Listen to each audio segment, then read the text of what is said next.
Hello there, welcome back. So most of you guys must be wondering what this is.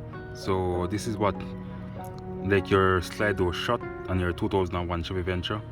So what happened, I keep cleaning this contact and it's not doing anything. What it do, whenever I press the lock button, the door won't lock. I have to keep pressing on the door for it to lock or slam it hard for it to lock.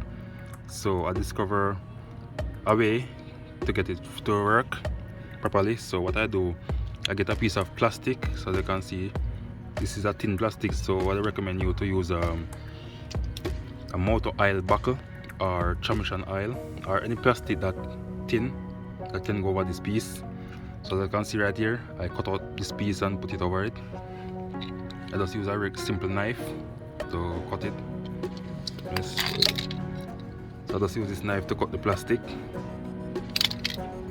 And be careful when you're cutting out, don't get cut from that knife. So that's how it look right there, guys. I'm using my one hand holding the camera and one hand to show you guys what's going on. So as you can see right there, just a thin piece of plastic with a hole in it. So I'm going to show you where it goes. So you go right here in the door jamb or door post. So you go in just like this, guys. So you have to push in this pop piece first.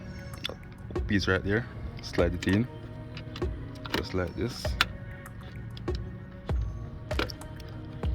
And snap it in. And there you go, guys. And just fix it up a little. Maybe you can also use some glue to hold the plastic, to hold the plastic in place. But for now, this is okay right there. Door jamb. So this is what make contact for the door to close. So this, when you shut the door, this make contact with this piece right here and allow the door to lock when you press the button.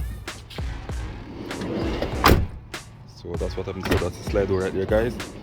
So if I find this video useful, please like, share, comment and subscribe to my YouTube channel. Thank you all for watching. Catch you another time. Bye.